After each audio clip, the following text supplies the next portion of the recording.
आदाब। सुनहरे तेलंगाना में आपका इस्तकबाल है। मैं हूं आपके साथ सैयद अनवारुल्लाह गौरी। बढ़ते हैं खबरों की तफसील की जानिब, लेकिन उससे पहले एक नजर हेडलाइंस पर। तेलंगाना हुकूमत की मजीद 2 जमानतों पर अमलावरी का आगाज। चीफ मिनिस्टर ने 500 रुपये में LPG सिलेंडर 200 यूनिट तक मुफ्त बरखी स्कीम को किया लॉन्च।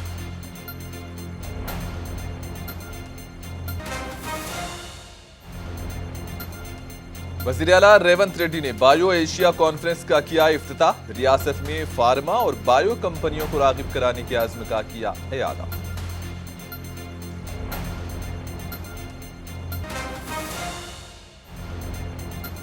BRS MLAs और अराकीन पार्लिमान 1 मार्च को कालेश्वरम प्रोजेक्ट का करेंगे दौरा। KTR ने बदनाम करने की कांग्रेस हुकूमत की साजिश को बेनकाब करने का किया दावा।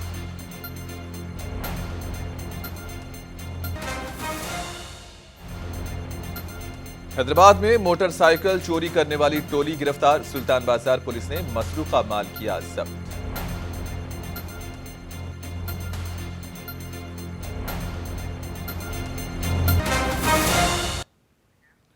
तेलंगाना के वजीर आला रेवंत रेड्डी ने अपने काबीनी रुफका के हमरा कांग्रेस हुकूमत की मजीद 2 गारंटीज की शुरुआत कर दी है। 500 रुपये में LPG सिलेंडर और 200 यूनिट्स तक मुफ्त बरखी की स्कीम्स शुरू कर दी गई हैं। चीफ मिनिस्टर ने इन 2 स्कीम्स की शुरुआत तेलंगाना सेक्रेटरीट में की। इस्तेफादा कुनिंदगान के दरमियान स्कीम्स की शुरुआत हुई और उन लोगों को फवायद हवाले किए गए जिन्होंने प्रजा पालना के दौरान स्कीम से फायदे के लिए दरखास्तें दी थी।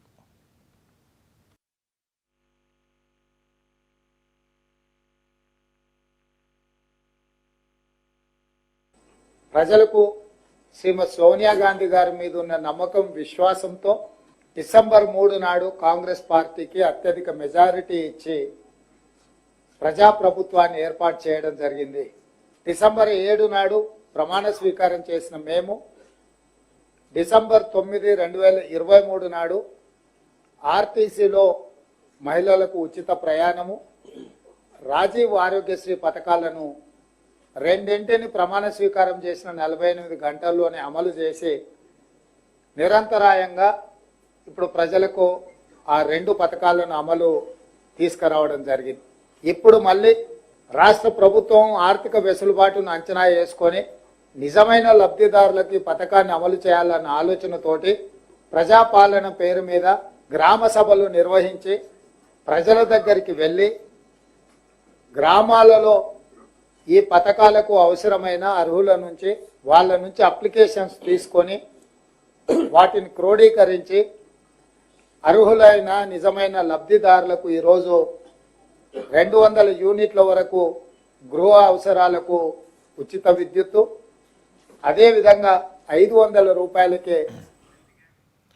हैदराबाद के HICC में बायो एशिया कॉन्फ्रेंस की 21वें एडिशन का आज चीफ मिनिस्टर ने इफ्तिताह किया। इस मौके पर वजीर सनत श्रीधर बाबू भी उनके हमरा मौजूद थे। इस कॉन्फ्रेंस में लाइफ साइंसेज के मैदान में होने वाली ताज़ा तरीन पेशरफ्त, मौक़े और चैलेंजेस पर गहराई से गौर व खौस हो रहा है। आलमी बायो साइंस और मेडिकल कंपनीज के नुमाइंदे इसमें शरीक रहे। इस मौके पर चीफ मिनिस्टर ने कहा कि हुकूमत ने विकाराबाद, मेदक और नलगुंडा में integrated green field pharma village कायम करने के लिए जगह की निशानदेही कर ली है।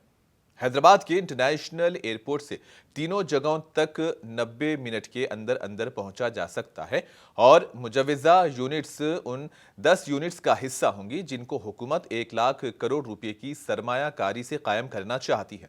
इसी दौरान रियासती वजीर डी श्रीधर बाबू ने तेलंगाना में सरमायाकारी मशगूल करने के लिए आलमी सरमायाकारों बिलखुसूस लाइफ साइंसेज कम्युनिटी के जोश व जज्बे का हवाला दिया।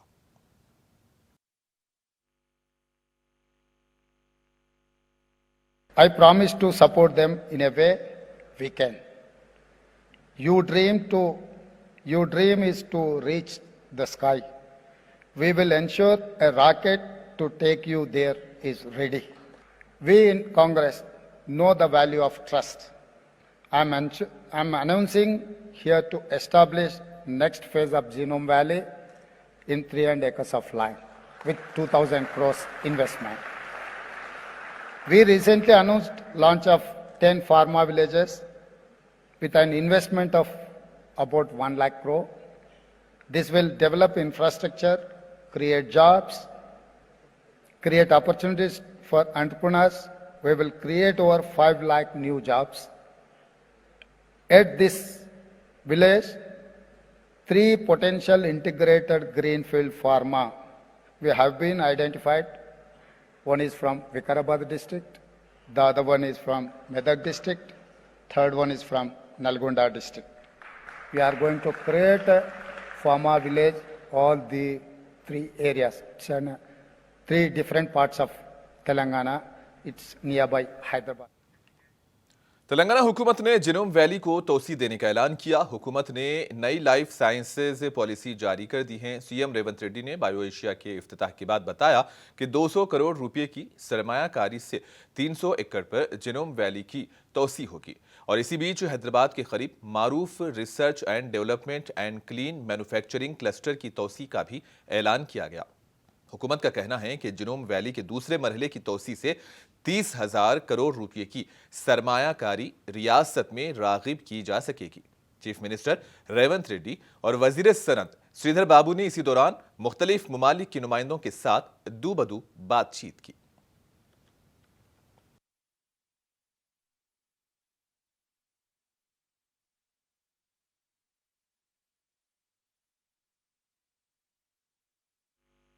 నిన్న ఎన్నికల ప్రచార సభ సందర్భంగా నేను तेलंगाना के वजीर ट्रांसपोर्ट पूनम प्रभाकर ने उनके खिलाफ बीजेपी के रुकने पार्लियामेंट बंडी संजय के काबिल इतराज रिमार्क्स की शदीद मजम्मत की है। इन्होंने कहा कि कल इंतखाबी मुहिम के दौरान बंडी संजय से मैंने पूछा था कि इन्होंने अपने 5 साल के दौर में करीमनगर की आवाम के लिए क्या काम किया। पूनम के मुताबिक इन्होंने बंडी संजय को मशवरा दिया था कि राम के नाम पर सियासत ना करें। इन्होंने कहा कि इस सवाल पर बंडी संजय ने उनकी पैदाइश के बारे में तबसरा किया और वो मुझे जन्म देने वाली मां तक चले गए थे। నిన్న ఎన్నికల ప్రచార సభ సందర్భంగా నేను అతని యొక్క ప్రశ్నించిన పార్లమెంట్ సభ్యుడిగా 5 సంవత్సరాలు మీరు నియోజకవర్గం చేసిన సేవ ఏందో చెప్పి ప్రచారం కొనసాగించండి। శ్రీరాముడు పేరు మీద ఓట్లాడడం కాదు, మీరు నిజంగా ఈ నియోజకవర్గ అభివృద్ధి చేసింటే దాన్ని చెప్పమని అడిగితే నేను ఎన్నడూ అననటువంటి మాటలు రాముని పుట్టుక గురించి అక్షింతల గురించి మాట్లాడి बीआरएस के एमएलएज और अरकान पार्लियामेंट 1 मार्च को कालेश्वरम प्रोजेक्ट का दौरा करेंगे। केटीआर ने कांग्रेस हुकूमत की तरफ से साजिश होने का इल्जाम लगाया। इन्होंने कहा कि हुकूमत चाहती है कि 3 बैरेज नाकाम हो जाएं ताकि वो केसीआर को मोरिद इल्जाम ठहरा सके। केटीआर के मुताबिक मेडीगड्डा बैरेज की मरम्मत 2 महीने में की जा सकती है और इस जिमन में इन्होंने तकनीकी मशवरे दिए। कहा कि हुकूमत को मरम्मत पर तवज्जो देनी चाहिए। उनका कहना है कि सियासी फायदे के लिए हुकूमत आबी जखीरे को होने वाले छोटे नुकसान को बढ़ा चढ़ाकर बता रही है।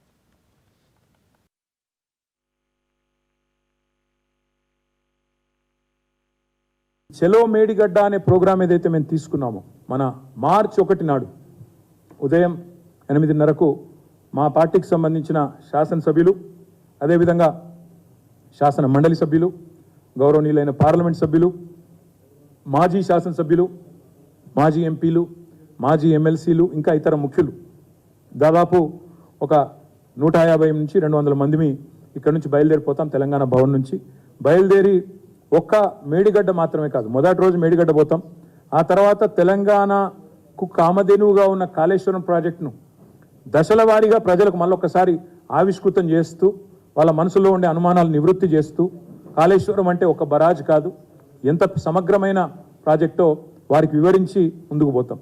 సరే, ఇప్పుడు జరుగుతున్న కుట్ర గురించి కూడా మీకు చెప్పవలసిన బాధ్యత, ప్రజలకు కూడా చెప్పవలసిన బాధ్యత మా మీద ఉంది। ఇప్పుడు నానానికి ఎప్పుడైనా तेलंगाना के साबिक वजीर केटीआर के वजीर आला रेवंत रेड्डी के खिलाफ रिमार्क्स की मुखालिफत हो रही है।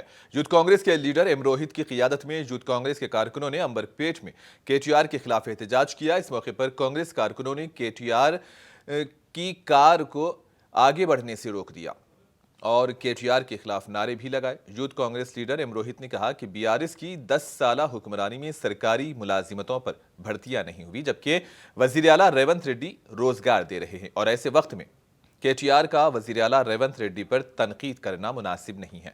इन्होंने वजीर आला रेवंत रेड्डी पर तनकीदों से बाज आ जाने का केटीआर को मशवरा दिया।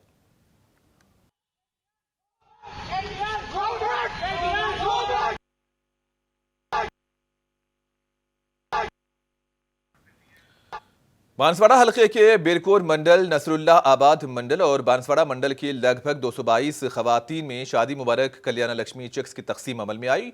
रुकने असेंबली पोचारम श्रीनिवास रेड्डी ने इस जीवन में चेक्स तकसीम किए और इस मौके पर बीआरएस रुकने असेंबली पोचारम श्रीनिवास रेड्डी ने अपने खिताब में कहा कि बीआरएस हुकूमत और साबिक चीफ मिनिस्टर चंद्रशेखर राव ने जो स्कीम्स लाई थी उसी के तहत उन चेक्स की तकसीम अमल में लाई जा रही है। इन्होंने कहा कि कांग्रेस हुकूमत ने आज तक अपने किए गए वादों पर अमल नहीं किया और मालूम नहीं हुकूमत 6 गारंटीज स्कीम्स के वादों को कब पूरा करेगी।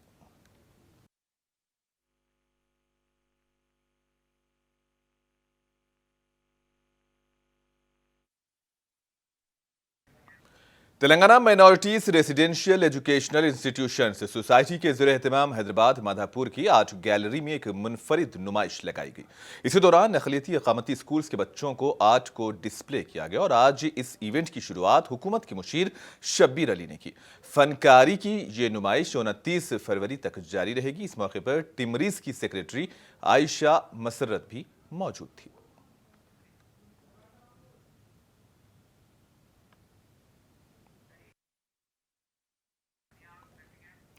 मरकजी वजीर सकाफत व सयाहत जी किशन रेड्डी ने दादावाड़ी जैन मंदिर में प्रेस कॉन्फ्रेंस की और इसी दौरान इन्होंने इस यकीन का इजहार किया कि बीजेपी इस बार तेलंगाना में कामयाबी हासिल करेगी और एक बार फिर मरकज में हुकूमत बनाएगी। इन्होंने कहा कि कांग्रेस और बीआरएस पार्टी खानदान की खिदमत के लिए काम कर रही है, लेकिन बीजेपी आवाम की खिदमत कर रही है। पिछले 10 सालों में बीजेपी ने आवाम को दरकार बुनियादी ढांचा दस्तयाब कराया है और हुकूमत ने माशी तरक्की करके दिखाई है।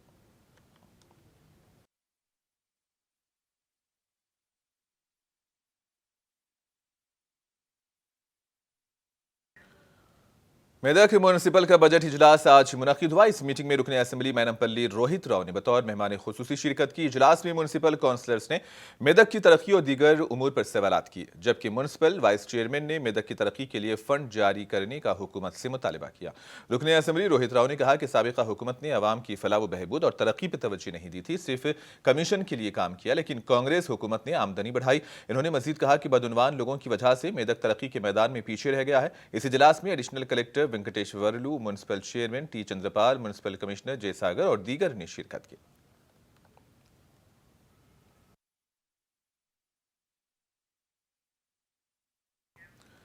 खानापुर म्यूनिसिपालिटी का इजलास चहारशंबे को होगा। इसमें नौमुंतखब चेयरमैन और नायब चेयरमैन के खिलाफ अदम एतमाद की तहरीक का वोट होगा। इसके लिए बीआरएस पार्टी ने अपने काउंसलर्स को व्हिप जारी किया। जिन काउंसलर्स को व्हिप जारी किया गया है उनमें बल्दी वार्ड 1 के काउंसलर के संतोष, बल्दी वार्ड 3 की काउंसलर जी विजयलक्ष्मी और बल्दी वार्ड 5 की councillor P Lata Suresh. BRS party कायदीन ने कहा है कि Khanapur BRS party in charge B Johnson Naik के हिदायत पर यह व्हिप निर्मल जिला कलेक्टर को दिया गया है।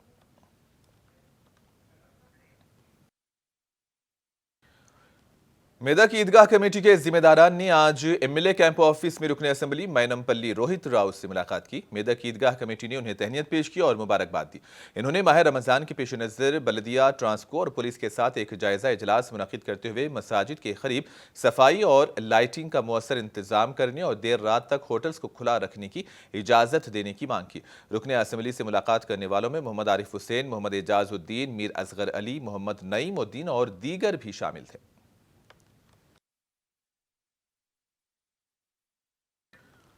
सुल्तान बाजार पुलिस ने आज सुबह मोटरसाइकिल चोरी करने वाली टोली को गिरफ्तार किया। सुल्तान बाजार पुलिस के एसआई ए नरेश ने बताया कि काचीगुड़ा एक्स रोड पर गाड़ियों की चेकिंग करते हुए मुलजिम जी रामन अंजनेलू, जी गोपाल कृष्णा और शेख कासिनापल्ली बादशाह नामी बाइक चोरों को पकड़ा गया। वो चोरी की 2 बेल्ट मोटरसाइकिलों पर जा रहे थे। पूछताछ पर मुलजिमीन ने 5 जराइम करने का एतराफ़ किया। उनके खिलाफ सुल्तान बाजार पीएस, गोपालपुरम पीएस और अफजलगंज पीएस में केस दर्ज हैं। मुलजिमान के कब्जे से 4 bullet motorcycle, 1 hero deluxe motorcycle बरामद की गई, जिनकी मालियत 8 लाख से जायद है। सुल्तान बाजार पुलिस स्टेशन के लिमिट्स में रामकोटी में सरप्राइज व्हीकल चेकिंग सुबह सुबह करने लगे हम। इसी टाइम पे 2 गाड़ियों के ऊपर 3 लोग का थोड़ा सस्पिशियस मूवमेंट दिखे तो हमारा पुलिस लोग वो लोगों को रोक के चेक करे तो वो लोगों के पास जो गाड़ियां हैं बुलेट, रॉयल एनफील्ड बुलेट्स है, वो दोनों भी चोरी का बोल के मालूम हुआ। बाद में वो लोगों को थरो इंट्रागेशन। और आखिर में हेडलाइंस पर एक और नजर।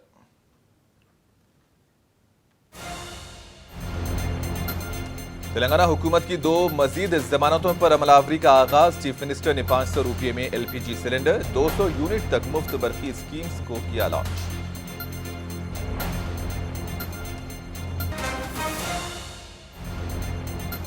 चीफ मिनिस्टर रेवंत रेड्डी ने बायो एशिया कॉन्फ्रेंस का किया इफ्तिताह। रियासत में फार्मा और बायो कंपनियों को राग़िब कराने के अज़्म का किया इरादा।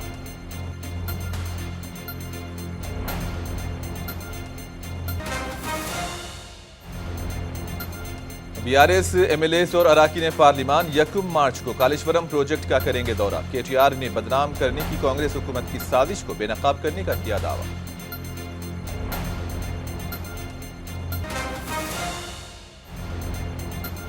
हैदराबाद में मोटरसाइकिल चोरी करने वाली गैंग गिरफ्तार। सुल्तान बाजार पुलिस ने मसरूका माल किया जब्त।